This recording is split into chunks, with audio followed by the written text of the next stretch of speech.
2025년이 시작한 지가 엊그제 같은데 벌써 6개월이 지났습니다.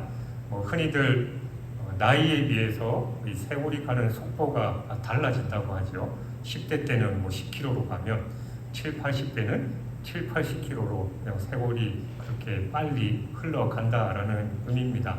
그러니까 2025년 상반기를 돌아보면서 하나님께서 베푸신 은혜를 기억하고 또 지금까지 우리의 삶의 여정을 돌아보면 한마디로 은혜죠. 우리 그리스도인들의 고백은 내 입술에서 항상 은혜. 나는 사실 부족하고 연약하지만 하나님께서 지키시고 보호하시고 인도하신 그 은혜로 인해서 우리가 지금까지 걸어왔던 겁니다.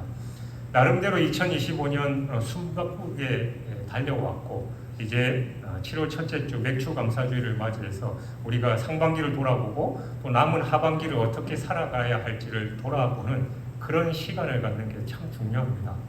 저는 이제 축구를 참 좋아하는데 스포츠 중에도 축구 경기의 하프타임이죠. 전반전을 다 뛰고 후반전을 준비하는 그 10분 정도의 하프타임에 치열한 전반전을 마치고 모든 축구 선수들이 그 라커룸에 모여서 감독의 지시를 받아요.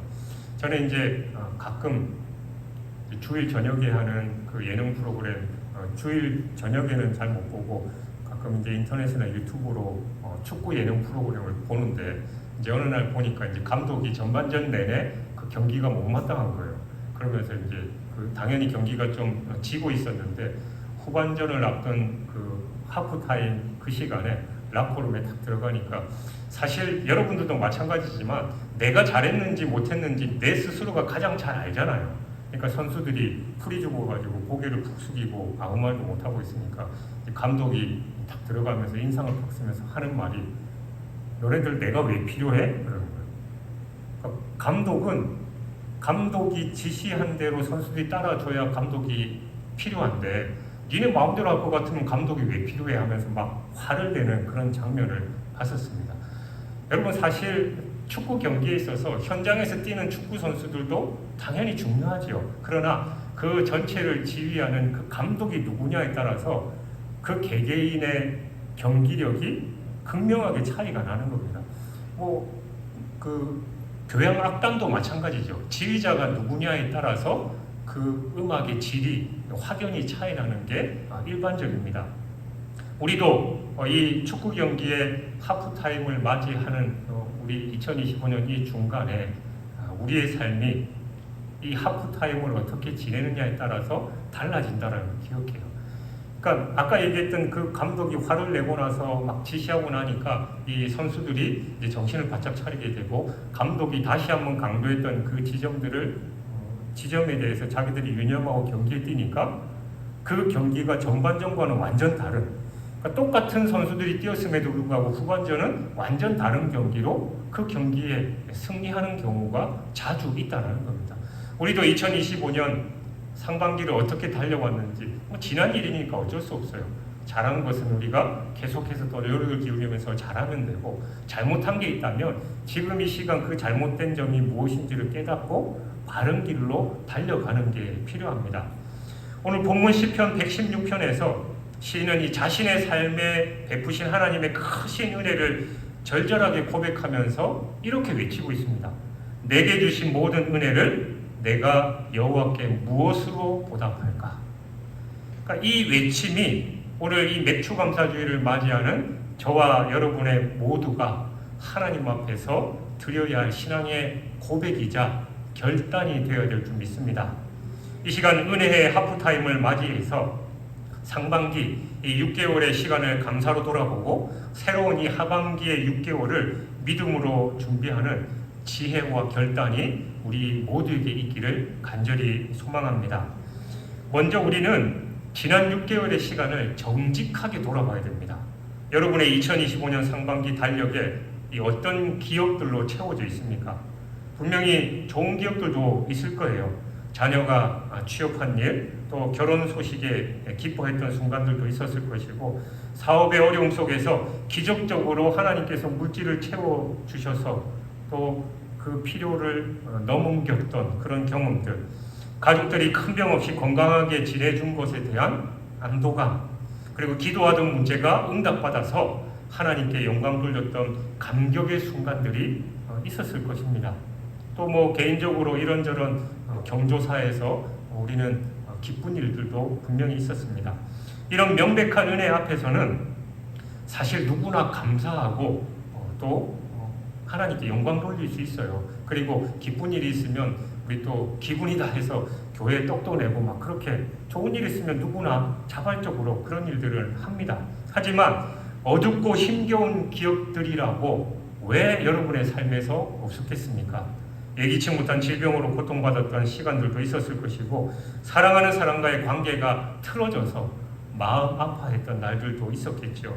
재정적인 어려움으로 밤낮 설치면서 고뇌했던 그 기억들, 아무리 기도해도 해결될 것 같지 않은 문제 앞에서 낙심하고 좌절하고 남몰래 눈물 흘렸던 그런 기억들도 있을 것입니다. 우리는 흔히 좋은 일에만 감사하는 경향이 있지만 성숙한 신앙인은 모든 상황 속에서 하나님의 인도하심의 손길을 발견하고 감사할 줄 알아야 합니다. 데살로니가서 5장 18절이 말씀하잖아요. 범사에 감사하라. 이것이 그리스도 예수 안에 있는 예수 그리스도 안에서 너희를 향하신 하나님의 뜻이니라. 그러니까 범사에 감사라는 것은 우리가 잘되고 형통할 때만이 아니라 고난과 역경 속에서 남몰래 흘리는 그 눈물 앞에서도 하나님께 감사하라라는 그런 명령입니다. 그 어떤 상황 속에서도 감사할 수 있어야 하는 거예요. 성경 최고의 섭리 드라마 주인공인 요셉을 보십시오. 형들에게 팔려서 애굽의 노예가 되고 억울한 누명을 쓰고 감옥에까지 갇혔습니다. 그의 인생 전반전은 실패와 또 고난의 연속처럼 보였습니다. 그러나 훗날 총리가 되어서 자신을 팔았던 그 형들 앞에 선 이 요셉이 창세기 50장 20절에서 뭐라고 하는지 한번 들어보십시오.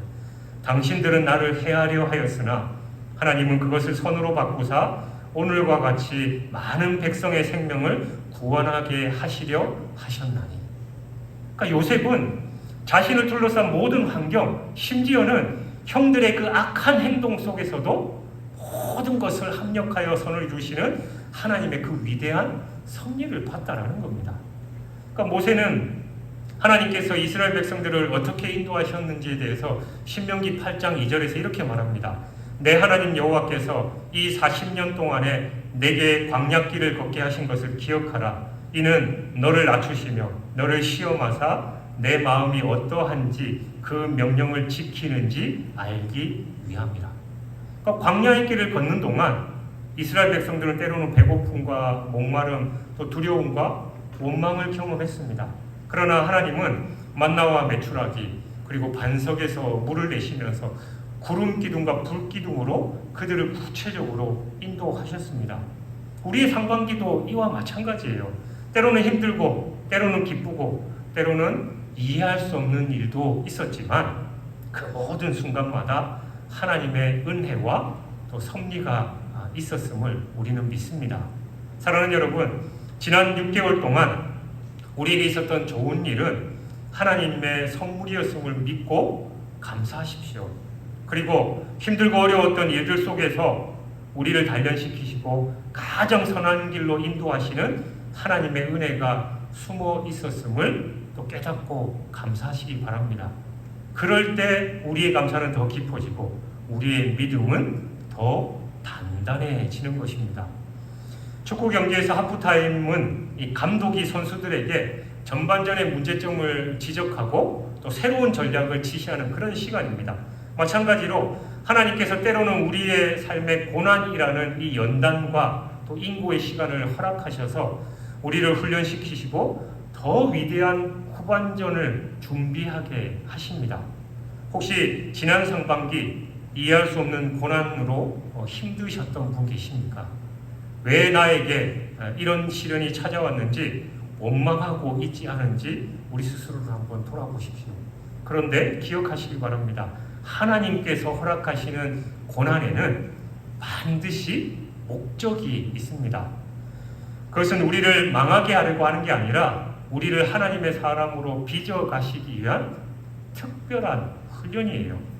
훌륭한 대장장이가 쇳덩이를 불에 달구고 망치로 수없이 내려치는 것은 쇠를 부수거나 못쓰게 만들기 위함이 아니잖아요. 불순물을 제거하고 강철로 만들어서 귀한 도구로 사용하기 위함입니다. 하나님께서 우리를 고난의 풀무 속에 넣으시는 이유도 마찬가지입니다. 우리의 교만을 꺾으시고 세상적인 욕심을 태워버리시고 오직 하나님만을 의지하는 순결한 하나님의 사랑으로 만드시기 위함입니다. 그래서 베드로전서 1장 6절 7절은 말씀합니다. 너희가 잠시 여러 가지 시험으로 말미암아 근심하게 되지 않을 수 없으나 오히려 크게 기뻐하는도다. 너희 믿음의 확실함은 불로 연단하여도 없어질 금보다 더 귀하여 예수 그리스도께서 나타나실 때 칭찬과 영광과 존귀를 얻게 할 것이니라. 그러므로 고난 앞에서 우리는 하나님 왜 저에게입니까? 왜 접니까? 라고 묻기보다 하나님 이 일을 통해서 저에게 무엇을 가르치기 원하십니까? 이 일을 통해서 나를 하나님께서 어떻게 사용하기 원하십니까? 라고 그렇게 질문해야 한다라는 겁니다. 그 질문 속에서 우리는 고난을 통해서 나를 더 깊은 믿음의 자리로 이끄시는 그 하나님의 사랑과 지혜를 발견하게 되는 것입니다. 우리가 겪는 모든 일, 좋은 일도 힘든 일도 결코 우연이 아닙니다. 우리 그리스도인들에게는 우연이란 없습니다. 하나님은 우리의 믿음을 연단하시고 더 성숙한 신앙인으로 빚어 가십니다. 우리가 너무 잘 아는 말씀 로마서 8장 28절 우리가 알거니와 하나님을 사랑하는 자 곧 그의 뜻대로 부르심을 입은 자들에게는 모든 것이 합력하여 선을 이루느니라. 그러니까 하나님은 때로는 우리를 낮추시고 때로는 우리를 세우십니다. 아브라함이 이삭을 바치는 그 시험을 통해서 믿음의 조상으로 세워졌듯이 또 요셉이 형제들에게 팔려가서 고난을 통해서 애굽의 총리가 되었듯이 우리의 삶에도 훈련과 연단의 시간이 있습니다. 하나님의 이 모든 것을 통해서 하나님은 스스로 당신의 뜻을 이루어 가십니다. 우리는 실수하지 않으시는 하나님, 완전하신 하나님을 믿고 신뢰하고 그 뜻에 순종하는 것입니다. 이제 우리는 후반전을 시작해야 됩니다. 하프타임의 선수들이 감독의 작전 지시를 듣고 새로운 각오로 후반전에 임하듯이 우리도 이제 하나님의 뜻을 묻고 남은 6개월을 어떻게 살아야 할지를 결단해야 됩니다. 가장 중요한 질문이 바로 이거예요. 하나님께서 남은 2025년 이 하반기를 나를 통해서 이루기 원하시는 일은 무엇이냐? 그러니까 우리의 신앙생활은 단순히 나의 평안과 복을 구하는 그런 수준에 머물러서는 안 돼요. 하나님 물질의 복을 더해주십시오. 제가 건강하게 해주시고 우리 가족 잘 먹고 잘 살고 편안하게 그렇게 살게 해주십시오. 물론 우리 기도의 내용 중에 그 내용들도 포함되어 있지만 진정한 그리스도인은 내가 그냥 잘 먹고 잘 사는 게 아니라 하나님께서 나를 통해서 하나님의 뜻을 어떻게 이루시기를 원하는지를 묻고 또 그 뜻에 순종하는 삶을 살아야 하는 겁니다. 하나님께서는 우리 각자를 향해서 놀라운 계획을 가지고 계십니다. 에베소서 2장 10절은 우리는 그가 만드신 바라 그리스도 예수 안에서 선한 일을 위하여 지으심을 받은 자니 이 일은 하나님이 전에 예비하사 우리로 그 가운데서 행하게 하려 하심이니라 라고 말씀합니다. 우리는 하나님의 걸작품이며 또 하나님께서 예비하신 그 선한 일을 행하도록 부름받은 존재예요. 그러니까 우리는 우리의 정체성을 분명하게 알아야 됩니다. 내가 왜 살고 내가 왜 일을 해야 되고 내가 왜 저 사람을 만나야 되고 왜 내가 하기 싫은 전도를 해야 되느냐. 그 모든 것이 하나님의 뜻이고 나는 그렇게 살도록 창조되었다. 그 선한 일이 하나님께서 나를 통해 이루시기를 원한다라는 걸 우리는 기억해야 됩니다. 요즘 이제 정권이 바뀌고 뭐 국무총리를 비롯해서 이런저런 그 장관들이 세워지잖아요. 보면 뭐 흔히 흠없고 티 없는 사람이 어디 있습니까? 심지어는 우리보다 더 나쁜 짓 한 사람들도 많잖아요. 전과도 있고 뭐 횡령하고 뭐 하고 뭐 했던 사람들이 많이 있잖아요. 그 사람들을 하나하나 다 검증하면서 또 국가의 중요한 일들을 그런 맡기는 일들을 하고 있죠. 그러니까 우리들도 마찬가지예요. 다 부족하고 연약합니다. 그러나 그들을 세우는 그 정부의 목적과 이유가 있듯이 여러분들도 돌아보면 제대로 된 사람 어디 있어요? 저도 마찬가지입니다. 누군가가 와가지고 네가 그러고도 목사야? 너 목사로서 제대로 하는 게 뭐 있어라고 하면 저는 사실 부끄러워서 뭐라고 할 말이 없습니다. 여러분들도 마찬가지예요. 그러나 하나님께서 부족한 우리를 통해서 하나님의 뜻을 이루고자 하시는 거예요. 그걸 우리가 알아야만 내가 왜 이 자리에 있고 내가 능력도 없고 부족함도 많은데 왜 이 일을 해야 되는지를 제대로 알게 된다라는 겁니다. 사도행전 16장에서 사도 바울은 자신의 계획대로 아시아의 복음을 전하려고 했습니다. 근데 성령께서 그 길을 막으시고 밤에 환상 중에 마게도냐 사람들의 부름을 듣게 하셨습니다. 바울은 즉시 순종해서 방향을 틀었고 그 결과 유럽 복음화의 위대한 역사가 시작된 겁니다. 만약 바울이 자기 고집대로 아시아에만 머물렀다면 어떻게 됐을까요? 그 유명한 시편 23편 1절 2절은 말합니다. 여호와는 나의 목자시니 내게 부족함이 없으리로다. 그가 나를 푸른 풀밭에 누이시며 쉴만한 물가로 인도하시는도다. 그러니까 우리의 삶이 때로는 어둠의 골짜기를 지나가고 사망의 음침한 골짜기를 다닐지라도 하나님께서 우리를 인도하시고 보호하시고 회복시키십니다. 이 믿음이 있을 때 우리는 어떤 상황 속에서도 감사와 소망을 잃지 않을 수 있습니다. 사랑하는 여러분, 여러분의 계획, 여러분의 소원, 여러분이 하고자 하는 그 열망과 야망들 잠시 내려놓으시고 하나님의 음성에 귀 기울여 보시길 바랍니다. 하나님께서 남은 6개월 동안, 아니 그 이후에 내 삶을 통해서, 내 가정을 통해서, 내 사업체와 내 직장을 통해서, 나의 재능과 시간을 통해서 뭘 하시길 원하시는지 묵상해 보십시오. 그리고 그 뜻이 무엇이든지 아멘으로 순종하시길 바랍니다. 사실 잘 이해되지 않는 부분들도 분명히 있을 거예요. 하나님의 뜻에 순종하고 나아가면 다 잘 돼야 되는데 잘못되는 것 같고 이게 아닌 것 같은데 라는 시간들이 분명히 있을 것입니다. 그러나 고린도전서 1장 25절은 말씀합니다. 하나님의 어리석음이 사람보다 지혜롭고 하나님의 약하심이 사람보다 강하니라. 여러분, 하나님은 완전하십니다. 하나님은 완벽하십니다. 실수하지 않으셔요. 그러니까 하나님께서 하라고 하시면 그냥 하면 됩니다. 근데 우리는 내 생각과 내 방식들, 세상의 상식으로 따져보니까 에이 아닌 것 같은데 무슨 이럴 때는 이렇게 해야지. 심지어는 하나님의 그 능력마저도 우리가 제한하는 그런 삶을 살아가는 거예요.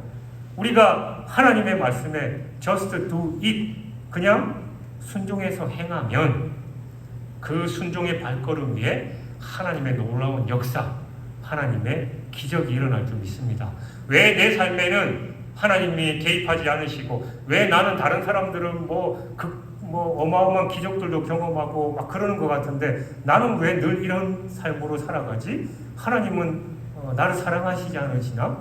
똑같이 하나님은 여러분을 사랑하셔요. 그러나 그런 놀라운 기적을 경험하는 사람들은 단순히 하나님의 말씀을 믿었고 가라고 하시니까 갔고 서라고 하시니까 섰기 때문에 그런 기적을 경험하는 겁니다. 하나님이 여러분에게 지금 계속 가라고 하시는데 아닌 것 같다고 미적거리고 있고 돌아서라고 하는데 아니 이게 맞다니까요 하고 가고 있으니까 하나님의 기적을 경험하지 못하는 거예요.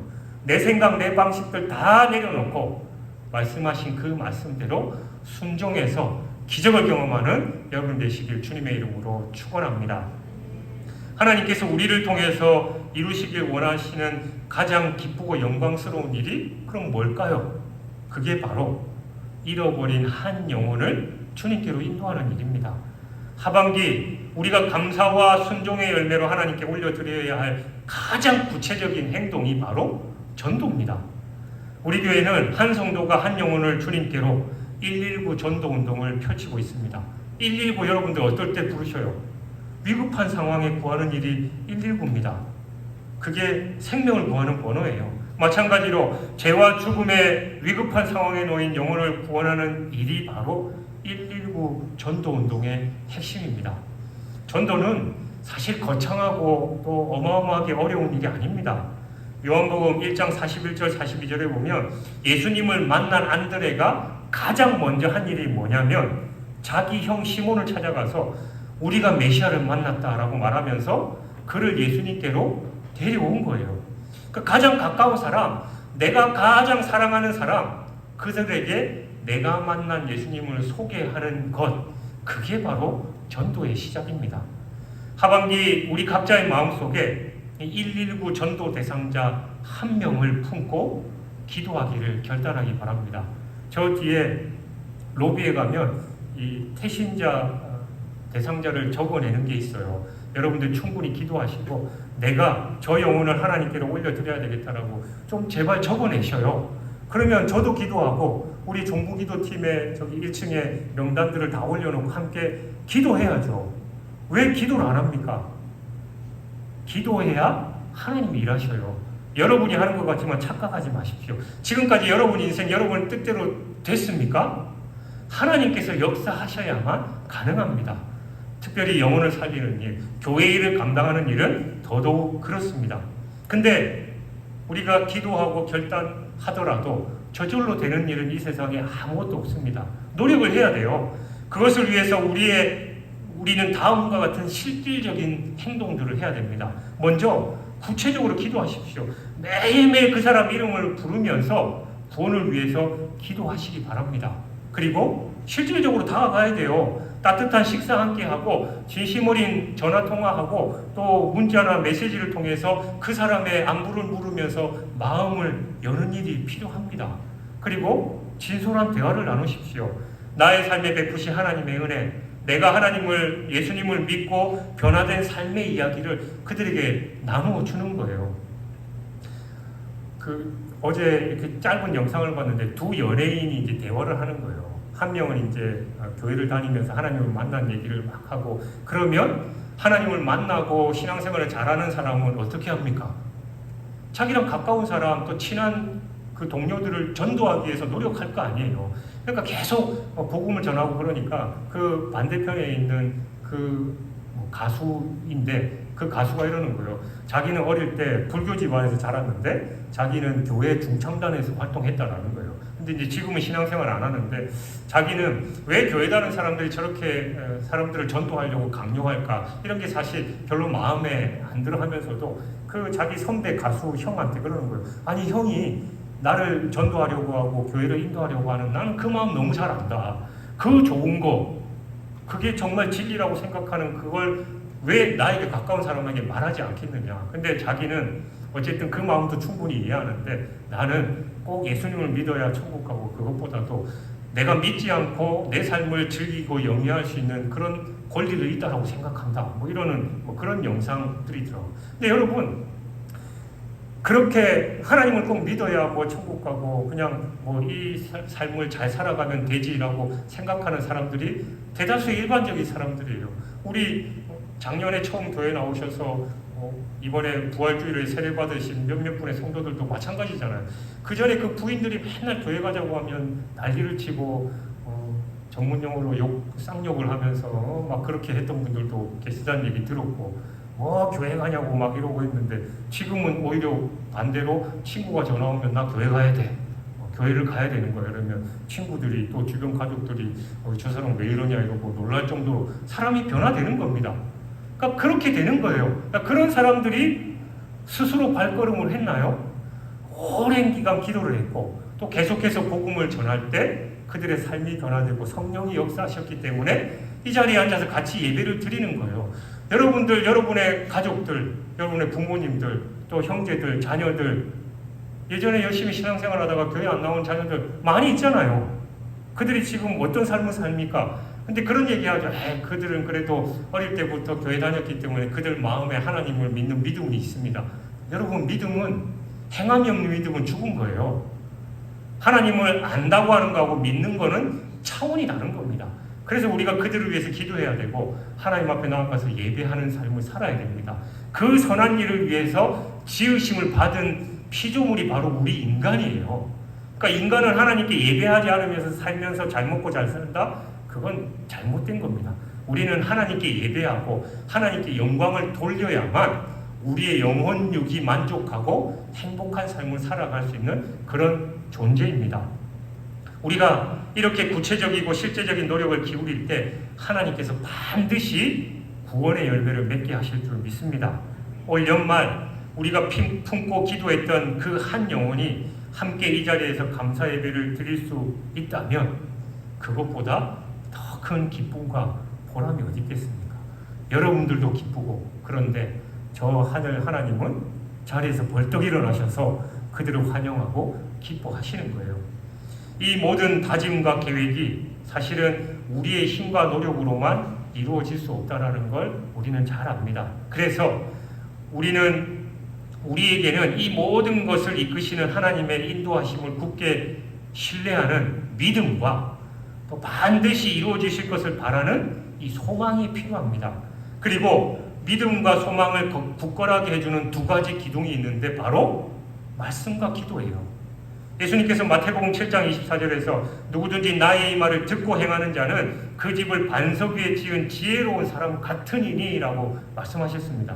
하나님의 말씀을 매일 묵상하고 그 말씀대로 살아갈 때 우리의 믿음은 흔들리지 않는 반석 위에 세워지는 겁니다.